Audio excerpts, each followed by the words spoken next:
कहानी का नाम अहंकार का पतन। एक समय की बात है।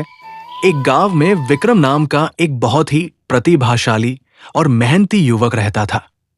अपने परिश्रम, बुद्धि और लगन के बल पर उसने बहुत छोटी उम्र में ही बड़ी बड़ी सफलताएं हासिल कर ली।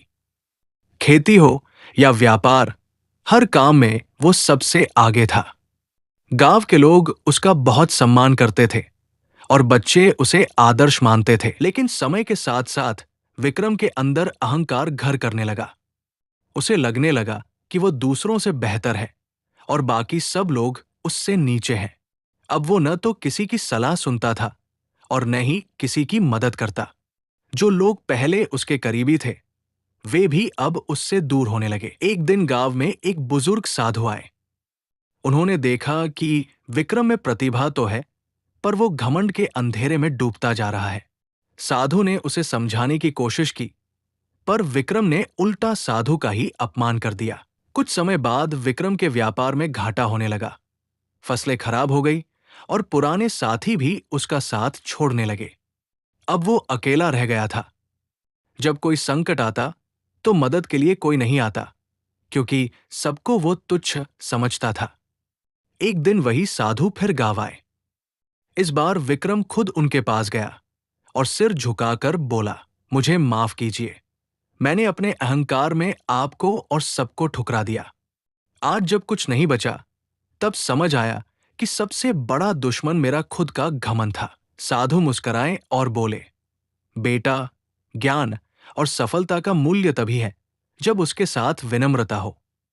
अहंकार तो एक जलते हुए दीपक को भी बुझा सकता है। पिता का कर्ज चुकाया बेटियों। गांव के छोटे से घर में रहते थे रमेश बाबू, एक साधारण किसान जिसने पूरी जिंदगी मेहनत करके अपने परिवार को पाला। उनकी 3 बेटियां थी, आरती, सीमा और पूजा। लोगों ने कहा, बेटियां हैं, इनसे क्या उम्मीद रखोगे? बेटा नहीं हुआ, बुढ़ापे में कौन संभालेगा? लेकिन रमेश बाबू को अपनी बेटियों पर नाज था। उन्होंने कभी किसी बेटे की कमी महसूस नहीं की। उन्होंने बेटियों को पढ़ाया, अच्छे संस्कार दिए और आत्मनिर्भर बनने की शिक्षा दी। समय के साथ रमेश बाबू पर खेती का कर्ज बढ़ता गया। फसलें खराब होती रहीं, बारिश धोखा देती रही, कर्ज बढ़ता गया, ब्याज का बोझ सिर चढ़ गया। रमेश बाबू ने कर्ज उतारने की बहुत कोशिश की, लेकिन उम्र और हालात ने साथ नहीं दिया। आखिरकार उन्होंने हार मान ली और एक दिन चुपचाप इस दुनिया से विदा ले ली। जब बेटियों को यह पता चला कि पिता लाखों रुपए के कर्ज में डूबे हुए थे, तो समाज ने फिर ताना मारा। अब देखो, कौन चुकाएगा ये कर्ज? बेटियां क्या कर लेंगी? पर बेटियां सिर्फ आंसू नहीं बहाती, वे संघर्ष भी करती हैं। आरती ने नौकरी की तलाश शुरू की और एक स्कूल में शिक्षिका बन गई। सीमा ने सिलाई सीखकर एक बुटीक शुरू किया और पूजा ने ऑनलाइन प्लेटफॉर्म पर घर का बना अचार और पापड़ बेचना शुरू किया। तीनों ने तय किया, पापा का कर्ज है, हमारी जिम्मेदारी है। दिन रात की मेहनत से एक एक पैसा जोड़कर धीरे धीरे उन्होंने सारे कर्ज चुका दिए। जिन लोगों ने कहा था कि बेटियां बोझ होती हैं, वही आज उनके साहस और संघर्ष की मिसालें देने लगे। गांव में अब भी एक दीवार पर चूने से लिखा हुआ है, पिता का कर्ज चुकाया बेटियों ने, बेटियां भी बेटे से कम नहीं होती।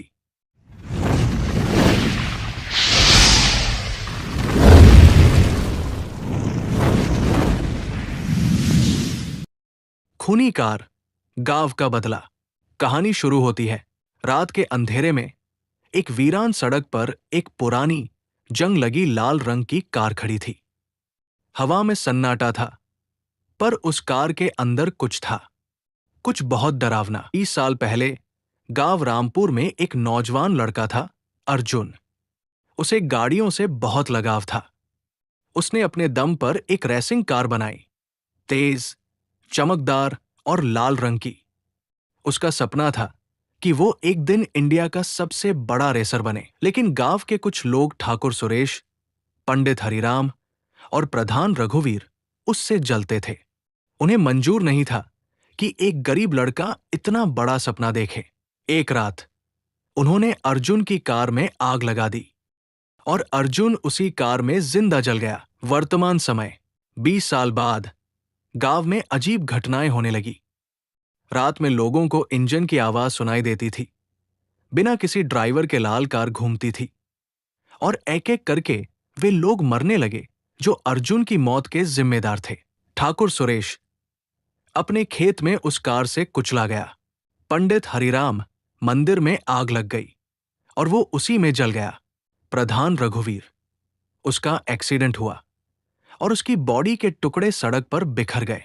गांव में डर का माहौल बन गया। मीरा, गांव की एक बहादुर लड़की जिसने ठान लिया कि वो इस रहस्य का पता लगाएगी। उसे अर्जुन की डायरी मिलती है। उसमें लिखा था, अगर मेरी आत्मा को इंसाफ ना मिला तो मैं लौटूंगा और अपना बदला लूंगा। मीरा को समझ में आता है कि ये कोई आम कार नहीं है। ये कार अब एक भूत है, एक खूनी आत्मा है। मीरा जंगल में उस कार के पास जाती है और अर्जुन की आत्मा से बात करती है। वो उसे बताती है कि अब उसके दुश्मन मर चुके हैं। अर्जुन की आत्मा एक पल को शांत होती है, लेकिन फिर कहती है, मेरी मौत अकेले नहीं हुई थी। पूरे गांव ने मुझे अकेला छोड़ा था। अब सबको सजा मिलेगी। और तभी वो कार फिर से स्टार्ट होती है और अंधेरे में गायब हो जाती है। वो कार अब भी घूम रही है और अगला नंबर किसका है, कौन जाने।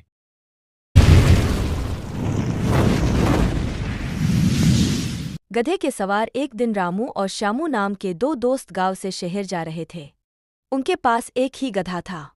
रास्ता लंबा था तो दोनों ने तय किया कि बारी बारी से गधे पर बैठेंगे। पहले रामू बैठा, श्यामू पैदल चला।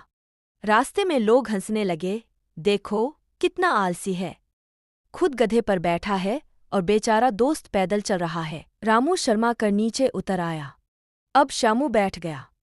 फिर लोग बोले, वाह कैसा दोस्त है, खुद मजे कर रहा है और रामू को धूप में तपा रहा है।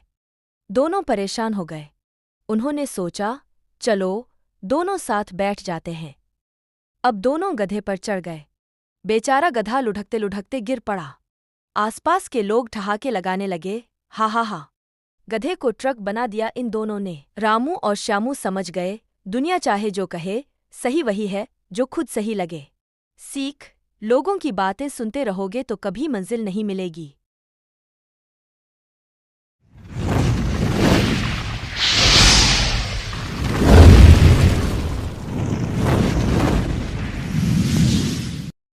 खूनी कार, गांव का बदला। कहानी शुरू होती है।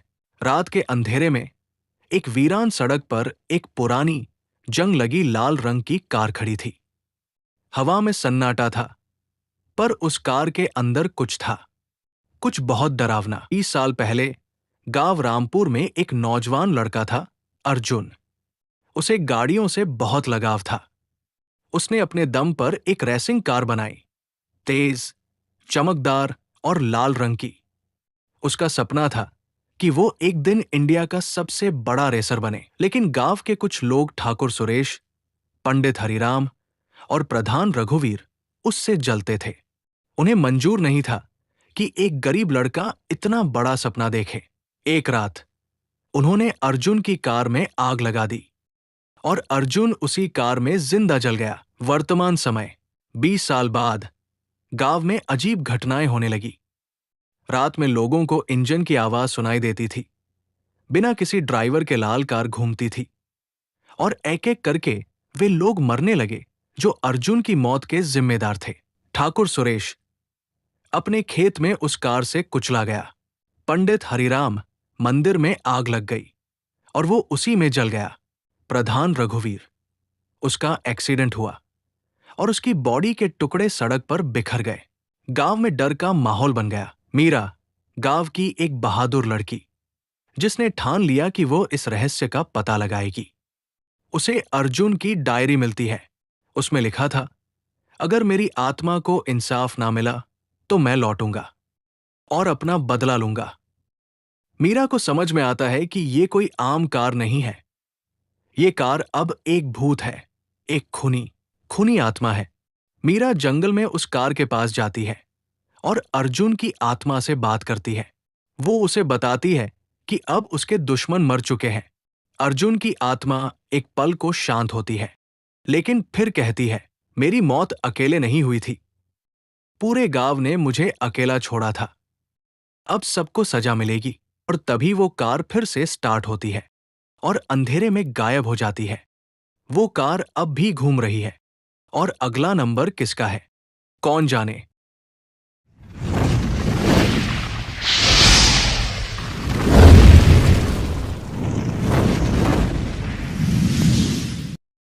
उस रात अर्जुन को क्या दिखा, ये कोई नहीं जानता।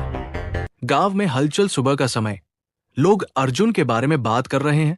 कुएं से अब कोई आवाज नहीं आती। लेकिन अर्जुन भी तो वापस नहीं आया। हवेलीदार का बेटा खड़ा है। उसकी आंखों में गुस्सा और चिंता दोनों है। बस बहुत हुआ ये तमाशा। मेरे दोस्त को निगल गया वो कुआं। घूमकर नौकर से कहता है, दादाजी को बुलाओ।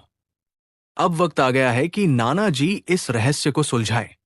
पुरानी जीप से एक बुजुर्ग का आगमन, सफेद दाढ़ी, गले में तुलसी की माला, आंखों में तेज। ये हैं नाना, एक तांत्रिक और रहस्यविद। जिस कुएं ने नैना को बंधा रखा था, अब वहां एक नई आत्मा कैद है और उसे मुक्त करने आए कुएं के पास पूजा की तैयारी कर रहे हैं। चारों ओर दीप जलते हैं। नाना मंत्रों के बीच गंभीर स्वर में, नैना अब अकेली नहीं है। अर्जुन की आत्मा उसकी परछाईन बन चुकी है।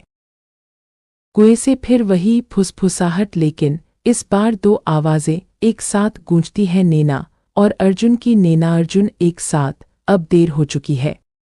हम साथ हैं, हमेशा के लिए। तेज हवा चलती है, दिए बुझ जाते हैं और अचानक कुएं से एक जोरदार रोशनी निकलती है।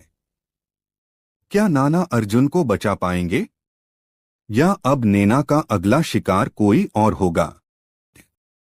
सच्चाई जितनी सामने है, उससे कहीं ज्यादा गहरी है ये कहानी।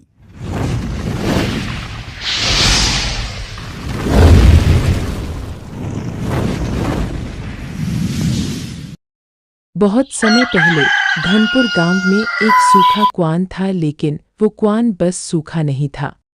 उसमें बसी थी एक आत्मा, नैना की आत्मा। नैना रोज मंदिर में पूजा करती थी, गायों को चारा देती थी और किसी का बुरा नहीं चाहा। फिर भी मेरे साथ इतना बड़ा अन्याय क्यों हुआ? नैना, तुझ जैसी लड़की को मैं अपना बना सकता हूँ, तुझे समझ नहीं आता क्या? मैं जमींदार का बेटा हूँ।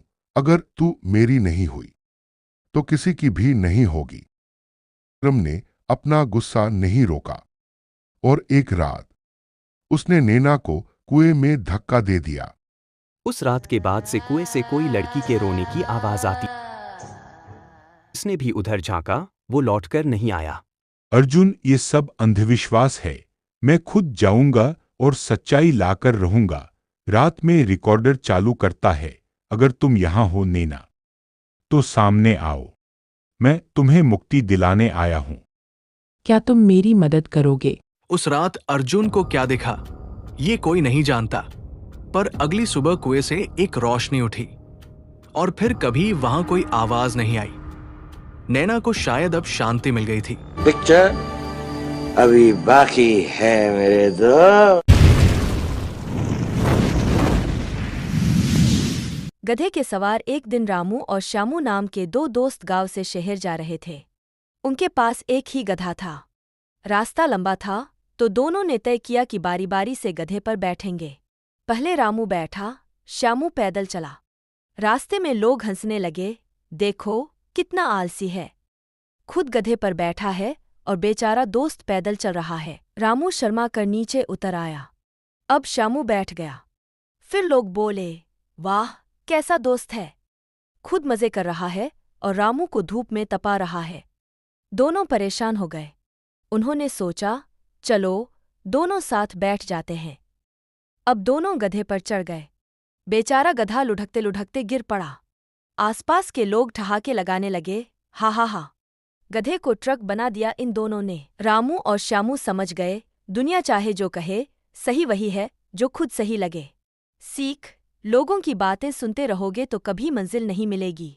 बहादुरी गने गांव के पास एक घना जंगल था, जिसे लोग भूतिया जंगल कहते थे। कहा जाता था कि वहां एक भूत का साया था जो रात होते ही दिखाई देता और डरावनी आवाजें निकालता। गांव वाले उस जंगल में जाने से कतराते थे। एक दिन जंगल का राजा शेर वहां से गुजर रहा था। उसने देखा कि एक बड़ा सफेद साया हवा में तैर रहा है और जोर जोर से हंस रहा है। शेर पहले तो चौकन्ना हुआ, लेकिन फिर उसने सोचा, मैं जंगल का राजा हूँ, मुझे डरना नहीं चाहिए। शेर गरजते हुए बोला, कौन है वहाँ? सामने आओ। भूत ने और भी डरावनी आवाज निकाली, लेकिन शेर डरा नहीं। उसने अपने पंजों से जमीन पर जोरदार वार किया और पूरे जंगल में उसकी दहाड़ गूंज उठी। तभी एक जोरदार हवा चली और भूत का पर्दाफाश हो गया। वो असल में एक बूढ़ा उल्लू था जो अपनी सफेद पंख फैलाकर डरावना दिखने की कोशिश कर रहा था। गांव वालों को जब यह बात पता चली तो वे बहुत खुश हुए और शेर की बहादुरी की तारीफ करने लगे। उस दिन के बाद कोई भी जंगल में जाने से नहीं डरता था और भूतिया जंगल का नाम बदलकर निर्भय वन रख दिया गया। शिक्षा: डर का सामना करने से ही उसका अंत होता है।